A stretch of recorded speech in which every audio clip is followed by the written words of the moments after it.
ایک حدیث پاک ہے مسند احمد کی، یہ بھی حدیث سن لے، میرے آقا صلی اللہ علیہ وسلم سے مروی ہے، جہنمیوں کے سر پر اس قدر کھولتا ہوا گرم پانی ڈالا جائے گا کہ وہ سر میں چھید کر کے پیٹ میں پہنچ جائے گا۔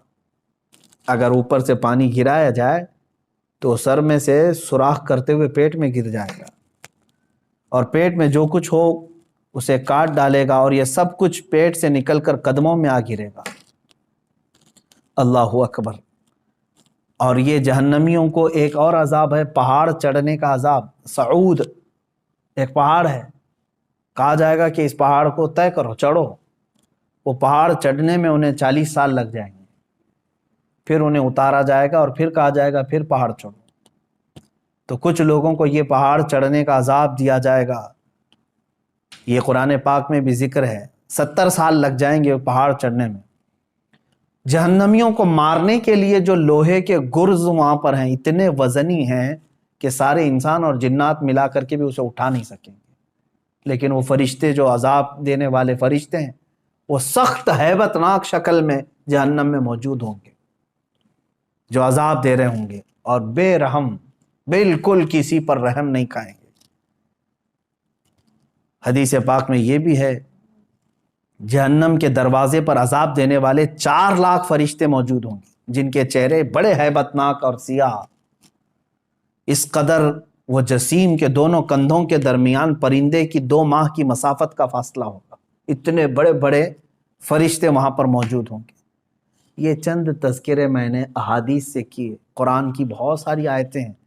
اللہ تبارک و تعالیٰ نے جو ارشاد فرمایا، کافروں کے لیے جہنم کا عذاب، جہنم کی آگ جہنمیوں کے چہرے کا گوشت جلا ڈالے گی اور ان کے جبڑے باہر نکل آئیں گے۔ جہنم کی آگ لوگوں کو چکنا چور کرے گی۔ جہنم میں کافروں کا بند کر کے اوپر سے دروازے بند کر دیے جائیں گے، جہنم میں کافر شور مچائیں گے۔ یہ سب قرآن پاک کی آیتوں کا مفہوم میں نے بتایا۔ اب سنو، جہنم میں جانے والے 2 طرح کے لوگ ہوں گے، ایک کفر کر کے جا رہے ہیں، کفر یا شرک کر کے جا رہے ہیں، یعنی خدا کا دنیا میں انکار کیا تھا، یا تو پھر ضروریات دین میں سے کسی کا انکار کیا تھا جس کی وجہ سے کافر ہو کر کے مرا۔ یہ جو جانے والوں کی کیٹیگری ہے، یہ ہمیشہ کے لیے جائیں گے دوزخ میں، 100 سال، لاکھ سال، کروڑ سال، نہیں پتا، نان اینڈنگ۔ اس کے بعد انہیں وہاں سے نہیں نکالا جائے۔ دوسری جماعت وہ ہے جو مومن تو تھے، مسلمان تو تھے، لیکن گناہوں میں ملوث تھے، رب تبارک و تعالیٰ کی نافرمانیوں میں ملوث تھے، نمازیں چھوٹی ہوئی ہیں، زکوٰۃ دیے ہوئے نہیں ہیں، روزے نہیں رکھے ہیں، لوگوں کو خیرات نہیں کرتے تھے۔ سورہ مدثر کی آیت ہے، بہت سارے جو مسلمان جہنم میں جائیں گے ان سے پوچھا گیا عن المجرمین ما سلککم فی سقر یتساءلون عن المجرمین، آپس میں مجرمین پوچھتے ہیں تو کیوں آیا دوزخ میں؟ تو اکثر کا جواب کیا ہے؟ قالوا لم نک من المصلین۔ اکثر مسلمان جو دوزخ میں ہوں گے کہتے ہیں ہم نماز نہیں پڑھتے تھے۔ جن کی نمازیں باقی رہ گئی، یاد رکھ لینا دوزخ تمہارے انتظار میں ہے۔ روایات میں یہ بھی لکھا گیا ہے کہ بے نمازی کا نام جہنم کے دروازے پر لکھا جا چکا ہے۔ جو نماز ترک کر کے بیٹھا ہوا ہے، تم نے تھوڑی سی بستر کی نیند کے لیے یہ عشاء کی اتنی میٹھی نماز کو ترک کر دیا، اپنے رب کے حضور جھکنا تمہارے لیے بوجھل ہو گیا۔ تم ٹی وی کے سامنے، موبائل کے سامنے گھنٹوں بیٹھے رہ گئے، اپنے رب کے حضور 3 بار سبحان ربی الاعلیٰ کہنے کے لیے سر نہیں جھکا سکے۔ سر میں کیا ہو گیا تھا؟ بیماری آ گئی تھی، ہتھوڑا پڑ گیا تھا۔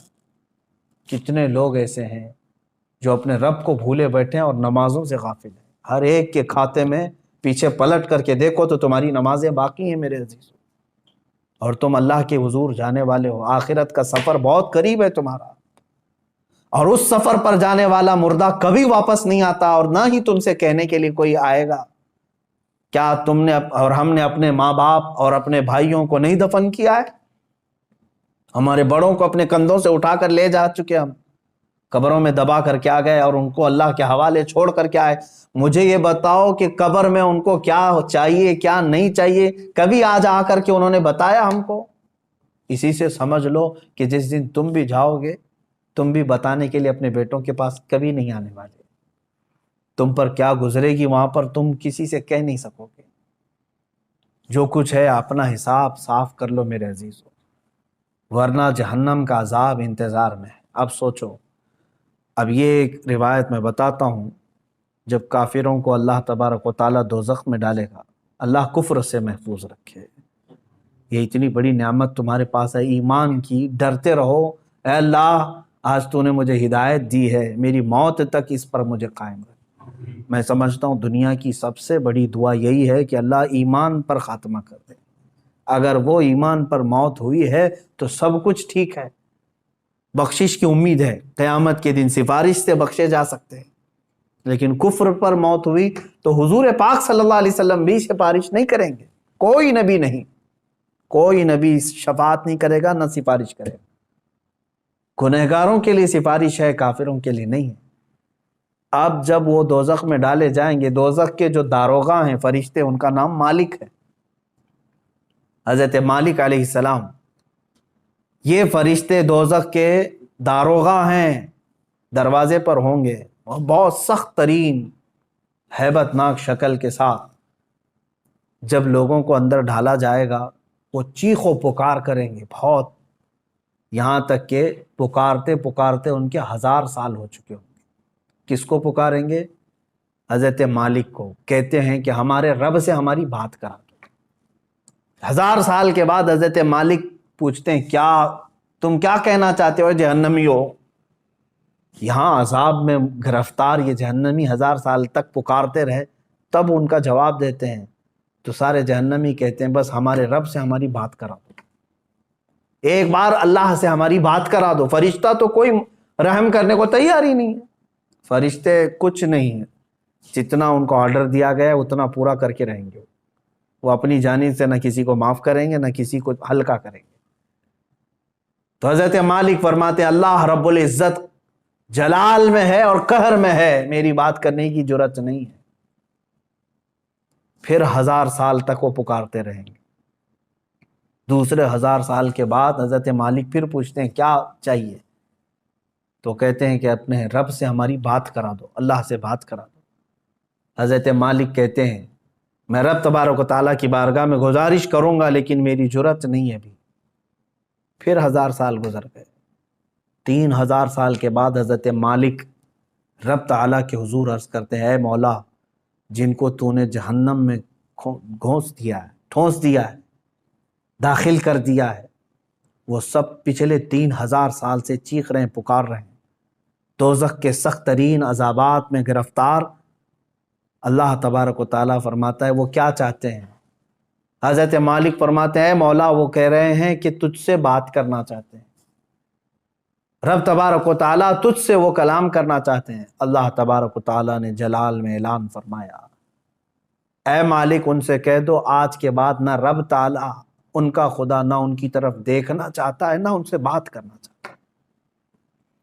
فی ناری جہنم و فیہا خالدون، دوزخ کے عذاب میں وہ جا چکے اور ہمیشہ کے لیے رہنے والے، اب بات چیت کا وقت نہیں۔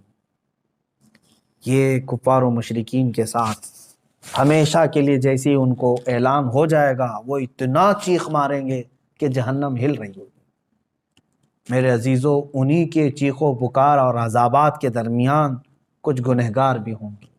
اسی لیے آپ دیکھیں پورے رمضان المبارک کی تراویح جب پڑھتے ہیں تو آپ کو شاید ہو سکتا ہے جہاں پر بھی پڑھتے ہوں، اکثر تو میں نے دیکھا ہے ہمارے ہاں تو رواج یہی ہے، ہر 4 رکعت پر ہم دعا یہی کرتے ہیں اللہم اجرنا من النار، اللہم اجرنا من النار۔ یہ کیا چیز ہے؟ ہم اللہ کی بارگاہ میں کہتے ہیں اے اللہ مجھے جہنم سے بچا لے، اے اللہ مجھے جہنم سے بچا لے، اے اللہ مجھے جہنم سے بچا لے۔ آج ہر مومن کو چاہیے کہ یہ آخری عشرہ جہنم سے آزادی کا عشرہ ہے، تم سو کر کے نہ گزارو بلکہ اسے پکارو۔ ہاں ایک بات یہ بھی ہے کہ اس کا وعدہ ہے کہ ان راتوں میں اللہ تعالیٰ بے حساب بندوں کی بخشش کرتا ہے، جہنم سے آزادی کا انہیں پروانہ دیتا ہے، جا فلاں کا بیٹا آزاد ہے، فلاں کا بیٹا آزاد ہے۔ کیا ہی خوش قسمت ہیں وہ لوگ جن کا نام آج کی رات پکارا جا رہا ہو کہ فلاں آزاد ہو گیا، لیکن اس کے لیے میرے عزیزو دل سے پکارنا ضروری ہے۔ جہنم کا خوف بھی دل میں رہے اور رب تعالیٰ کی رحمت سے امید بھی لگی رہے۔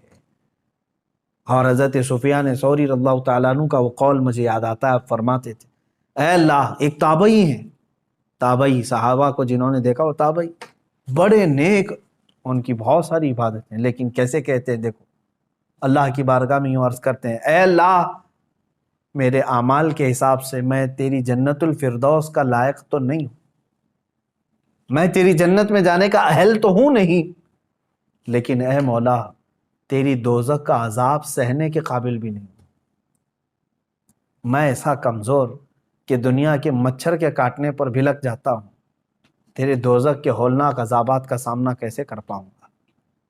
اب بچتا کیا ہے؟